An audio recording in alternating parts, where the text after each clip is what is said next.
Hoy debutaron dos selecciones más de la CONCACAF en el Mundial 2026 y fueron las anfitrionas en un día histórico para nuestra región porque Canadá consiguió su primer punto en toda la historia de las Copas del Mundo y Estados Unidos consiguió un resultado inédito en su historial en estos torneos y por eso hoy vengo a hacer el resumen del día en este Mundial 2026.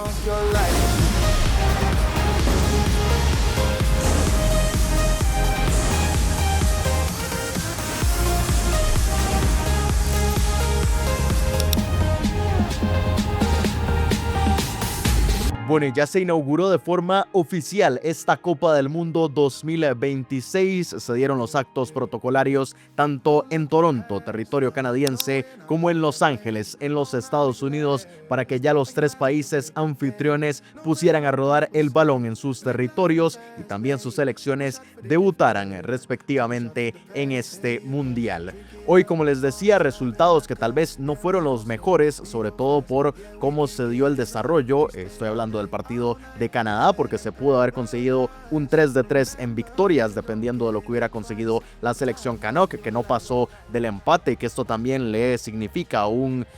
dato que no es tan positivo, pero al menos consigue ese primer punto que no había sumado hasta el momento en sus participaciones del Mundial. Y a segunda hora que vamos a estar comentando también ese resultadazo de Estados Unidos sobre Paraguay, que además ya los deja en una posición muy favorable para conseguir su clasificación a la siguiente ronda. Así que pues día redondo para las selecciones de la CONCACAF.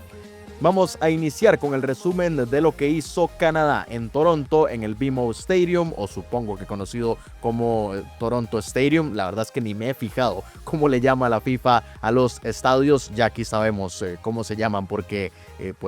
semana a semana los vemos tanto en Conca Champions como posteriormente en Copa Oro, en Liga de Naciones. Así que bueno, no vamos a cambiarles el nombre por un torneo. En el BMO Stadium allá en Toronto, la selección canadiense inauguró su Copa del Mundo. Cuando empezó a rodar el balón por primera vez estaba jugando un mundial mayor masculino en territorio canadiense y con eso se convirtió Canadá en el país número 19 en ser sede de una Copa del Mundo. Era la única novedad, digamos, en este sentido, porque México ya había sido sede en dos oportunidades y Estados Unidos en una antes de esto, así que la novedad era el territorio canadiense y como les decía, hoy fue el país número 19, distinto evidentemente. Varios países han sido sede en más de una oportunidad, pero hasta el momento 19 países distintos han sido sede de un mundial y hoy Canadá fue el que se sumó a esa lista. En cuanto al partido, la selección canadiense la verdad es que empezó bastante mal porque en los primeros minutos se vio, yo creo que muy abrumada. El nerviosismo le ganó a los canadienses, un público que por supuesto respondió bastante bien y yo creo que se empieza también a quitar un poco ese estigma de que en Canadá no importa el fútbol. Evidentemente apenas va dando sus primeros pasos y está mucho más atrasado incluso que en Estados Unidos, pero bueno, respondió a la afición y dio un apoyo bastante importante. Fue prácticamente una venta completa allá en el BMO Stadium, pero bueno, lo que les decía, yo creo que todo esto jugó un poco con el nerviosismo de la selección norteamericana, que en los primeros minutos se vio inferior, muy poco acertada, empezó a fallar pases, empezó a dejar muchos espacios, que lo aprovechó la selección europea de Bosnia y Herzegovina y que en 21 minutos con un doble cabezazo en el área, ya saben lo que dicen, con ese doble cabezazo suele ser gol del equipo rival y Jovo Lukic puso a ganar a los de Bosnia y es que lo hacía con justicia porque estaba haciendo mejor esta selección de la UEFA. Pero poco a poco Canadá fue ganando confianza, ya se le quitó un poco ese nerviosismo de los primeros minutos y empezó a ser mejor. Y la verdad es que creó muchísimas oportunidades, sobre todo ya hablando en la etapa complementaria, y Canadá tuvo para haber ganado este partido. Le tardó muchísimo, yo creo que esto fue lo que terminó inclinando la balanza para que fuera un empate. Tardó muchísimo en llegar el empate porque fue hasta que ingresó un Kyle Larin, que ya se ganó yo creo todos los boletos para seguir siendo titular, que muy rápido en 78 minutos puso, muy rápido me refiero a cuando él ingresó al terreno de juego, pero en 78 minutos puso el empate y el punto histórico para la selección canadiense, que tuvo después también ocasiones, como les decía. La verdad es que Canadá tuvo al menos unas 3 o 4 ocasiones claras para haber anotado más goles, tanto antes del gol de Larin como posteriormente. No llegó. Bosnia incluso tuvo alguna ocasión ahí para haberle restablecido su ventaja y haber significado una nueva derrota para Canadá en Copas del Mundo, pero bueno, al final el partido termina de esta manera, insisto, con la sensación de que Canadá pudo conseguir los 3 puntos, que habría sido todavía más histórico, pero por primera vez en toda la historia de las Copas del Mundo, Canadá sumó un punto. No lo había hecho en sus 6 partidos anteriores. En 1986, su fase de grupos fue un 0-1 frente a Francia, 0-2 frente a Hungría y 0-2 frente a la Unión Soviética. Ni siquiera consiguieron anotar. Tampoco lo hicieron en el primer partido de Qatar 2022, cuando jugaron su segunda Copa del Mundo, que perdieron 0-1 frente a Bélgica. Llegó el primer gol frente a Croacia, pero cayeron 1-4 y 1-2 cayeron frente a Marruecos, y ahora llegó este primer empate. Eso sí, no le significa esto tampoco una gran noticia a Canadá, que con esto se convierte en la segunda selección con más partidos disputados en Copas del Mundo sin nunca haber conseguido una victoria. Llegó a 7 y se empata con Egipto, que está en esa segunda posición, y es superada únicamente por otra selección de la CONCACAF, que es Honduras, que ha disputado 9 partidos y en esos 9 no ha podido ganar. Y detrás de Canadá hay otra selección de la CONCACAF, porque con 6 partidos jugados y ni siquiera una sola victoria están Nueva Zelanda, Bolivia y la selección de El Salvador. Así que ahí está ese dato con el que hoy Canadá llega a 7 partidos sin conocer la victoria. Ojalá que en los otros 2 encuentros que quedan, al menos de la fase de grupos, y ya posteriormente que siga su camino en 16avos, octavos, cuartos. Veremos hasta dónde llega esta selección, aunque hoy no deja la mejor sensación, pero bueno, yo creo que Canadá puede conseguir su primera victoria y romper esa racha negativa. Pero con esto, pues, en líneas generales, yo creo que hoy Canadá,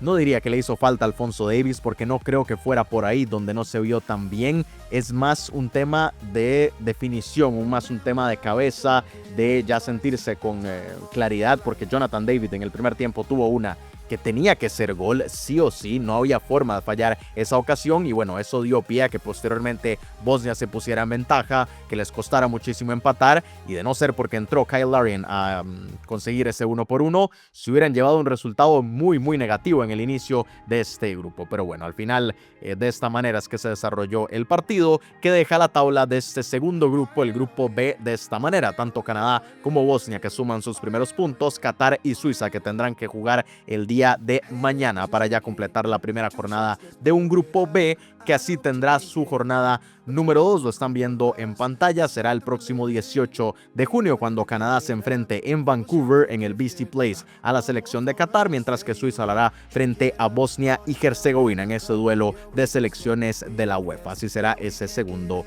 partido. Y nos pasamos a lo que sucedió con la selección de las barras y las estrellas, porque Estados Unidos consiguió un enorme 4-1 resultadazo, lo que les comentaba en la introducción del video, y posiblemente el mejor partido en la historia de los Estados Unidos en las Copas del Mundo. Estuve revisando todos los resultados, tengo algunos datos que darle que ya casi los vamos a comentar, pero ya les adelanto que nunca habían anotado tantas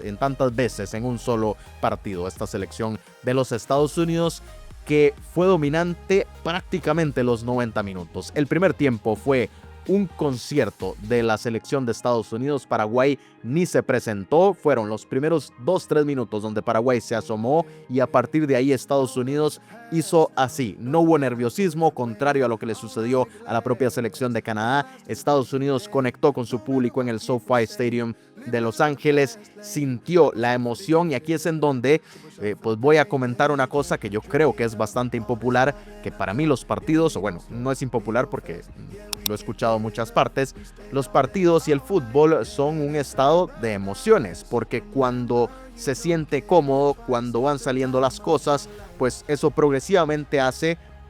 que se juegue mejor. Y yo creo que estos análisis enormes que hacemos de los partidos, de la táctica, de los espacios, de lo que aprovechó, incluso todo el trabajo que hay detrás de los partidos, muchas veces, y en una gran mayoría, en mi opinión, no voy a decir que en todos los partidos, pero se resume en eso, en cómo la emoción juega a favor de los equipos. Por supuesto, no es solo la emoción, porque si no,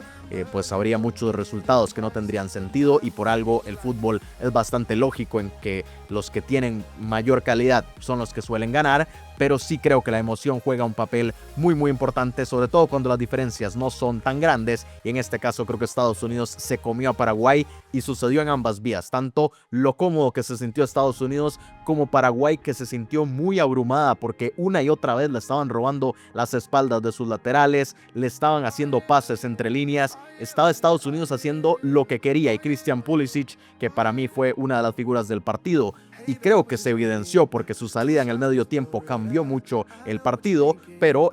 pues encontró todos los espacios que quiso, y él fue el que de hecho pues generó una enorme jugada para un autogol de Damián Bobadilla apenas a los 7 minutos, pero toda de Pulisic, en mi opinión, que se internó hasta el fondo del área y obligó a que Bobadilla se equivocara y llegara ese primer gol, pero Estados Unidos lo estaba mereciendo. Le tardó de hecho en llegar el segundo porque fue hasta el minuto 31, ya le habían anulado en otra ocasión por fuera de juego, pero Folarin Balogun, el que se está convirtiendo en el 9 referencia de esta selección, anotó el primero de sus 2 goles en 31 minutos. Otra vez Pulisic por la izquierda, encontró pase de la vida para Balogun, que así liquidaba en ese momento, y justo antes de irse al descanso, cuando parecía que el marcador se estaba quedando corto, porque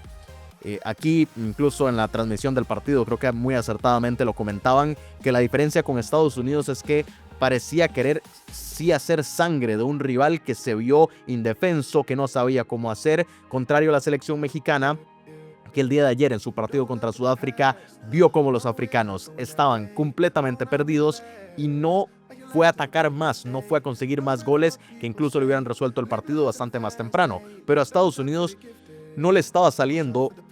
tanto esto hasta que llegó ese tercer gol de Balogun, pero es que el primer tiempo pudo haber sido de 4 o 5 goles perfectamente, viendo las ocasiones que tuvo la selección de las barras y las estrellas. Pero bueno, Balogun, que anotó su doblete. Se fueron al descanso, salió Pulisic y ahí cambió bastante el asunto. Estados Unidos creo que también quitó un poco el pie del acelerador y Paraguay empezó a encontrar algunos espacios. Dichosamente para la selección de la CONCACAF no llegó el descuento hasta el minuto 73, pero pues el partido igualmente en ningún momento se sintió en peligro, e incluso ya muy displicente Paraguay en los últimos minutos permitió que Giovanni Reina, que fue el que creo que también entró un poco a controlar y hacer la labor de control del balón que estaba haciendo Pulisic en la primera parte, y que Pochettino creo que lo ingresó muy tarde, pero bueno, Giovanni Reina, que al minuto 98 con el borde externo de manera espectacular puso el 4-1, y un resultado que es histórico para Estados Unidos, que por cierto, antes de hablar específicamente del partido, con el encuentro de hoy, Estados Unidos se convirtió en el 6º país en ser 2 veces sede de una Copa del Mundo. No tengo la lista aquí en la cabeza, pero bueno, escrito más bien en la cabeza es que la tengo, con países como Italia, como Francia, como el propio México, Alemania. A ver si me acuerdo de los otros. Brasil fue el 5º y Estados Unidos es el 6º. Creo que esos son las listas. En 2030 se van a sumar tanto España como también Argentina y Uruguay. Si no me equivoco, serán los países que se sumen. Pero de momento Estados Unidos fue el 6º en sumarse a esta lista. Pero por primera vez en toda la historia de las Copas del Mundo, un Estados Unidos que lo juega desde el primer Mundial en 1930, anotó 4 goles en un solo partido. Solamente había anotado 3 en 3 oportunidades. 2 fueron precisamente en Uruguay 1930, porque le ganó 3-0 tanto a Bélgica como a Paraguay, de hecho en ese primer mundial, y luego en 2002 le ganó 3-2 a la selección de Portugal. Habían sido los encuentros en los que más goles había anotado Estados Unidos, y ahora se lleva esa medalla de oro en ese sentido, con 4 anotaciones, 3 de diferencia, que bueno, iguala a esos de 1930. Pero Estados Unidos también inaugura una Copa del Mundo, digamos, con un partido, aunque no es exactamente el partido inaugural, pero igualmente quería mencionar las 2 veces previas en que Estados Unidos jugó los primeros partidos de un mundial. Fueron precisamente en 1930 con ese 3-0 sobre Bélgica, y en 1934, 4 años más tarde, un 1-7 sobre la selección italiana. En el 94, como en esa ocasión, quien inauguraba las Copas del Mundo no era el anfitrión, sino el actual campeón, pues no le tocó a Estados Unidos, y esta vez en 2026, pues realmente tampoco. El partido inaugural fue el México-Sudáfrica, pero bueno, igualmente quería comentar este dato. Y bueno, incluso se juega un Corea-Chequia y el partido de Canadá, así que por bastante no es partido inaugural, pero quería mencionar por ahí el dato. Y en cuanto a los debuts como local de Estados Unidos, que solamente había sucedido una vez en 1994, en esa ocasión igualó 1-1 frente a Suiza en Detroit. Ahora en Los Ángeles consigue la victoria, así que por primera vez debutando como local en un mundial, Estados Unidos consigue los 3 puntos. Vamos a ver la tabla de cómo queda este grupo D, que lo están viendo ya en pantalla, con un Estados Unidos que, lo que comentaba, con un +3 y consiguiendo sus primeros 3 puntos, pues muy mal tendría que hacerlo en las próximas 2 jornadas para no conseguir un puesto en los 16avos de final, así que es un gran resultado para la selección norteamericana. Australia y Turquía, que aún tendrán que debutar, ahí pueden de hecho observar ese partido que será el día de mañana en Vancouver. Pero para Estados Unidos la jornada siguiente será el próximo 19 de junio, cuando en Seattle, en el Lumen Field, se enfrente a Australia. Y yo creo que no le pudo quedar mejor en esta situación, porque Australia parece ser el rival más accesible, Turquía un poco el más complicado, que será contra quien cierre la fase de grupos. Así que pues puede conseguir ya, ojalá, 6 puntos para ir bastante tranquilo a esa última jornada del próximo 25 de junio. Y para comentarles, por supuesto, que el día de mañana debuta otra selección de la CONCACAF, la que está ubicada en el grupo C, Haití. Regresará a un mundial luego de participar en 1974 y ahora en 2026 volverá a formar parte de la mayor fiesta del fútbol cuando se enfrente a la selección de Escocia a las 7 de la noche el día de mañana en Foxborough, en el que supongo llamarán Boston Stadium, más conocido por nosotros como el Gillette Stadium, allá en las afueras de Boston, ni siquiera en las afueras, bastante lejos de Boston, por eso les digo que es en Foxborough y no en Boston, por más que la sede en realidad pues la FIFA la menciona como Boston. Pero bueno, ahí es donde jugará Haití frente a esta selección escocesa, y partido muy clave porque para mí es donde pasa las posibilidades de Haití de conseguir un puesto en la siguiente ronda, porque frente a Marruecos y frente a Brasil la verdad es que son palabras mayores. Ojalá nos sorprenda y por ahí saque puntos, pero yo diría que la posibilidad más clara la tiene frente a Escocia, así que de una vez veremos cuál es ese panorama para la selección caribeña cuando debute mañana en la Copa del Mundo. Hoy muchísimas emociones se vivieron tanto en Canadá como en Estados Unidos, y quiero conocer sus opiniones de los debuts de estas selecciones de la CONCACAF aquí en los comentarios de este video, y como siempre pedirles el apoyo con sus likes, compartiendo el video y suscribiéndose al canal para seguir muy de cerca la cobertura de este mundial. Y nos vemos mañana con más acción, aunque se me olvidó, asterisco, tal vez lo de Haití lo pase para pasado mañana, dependiendo un poco de lo que suceda. Vamos a ver cómo se desarrolla el día. Tal vez mañana no haya resumen, sino que sea entonces hasta el domingo, cuando de hecho debute la selección de Curazao, para que por ahí lo tengan presente. Si no, si no hago mañana video, pero igualmente, para que nada más quede ahí un poco pendiente. Pero nos vemos en un próximo video.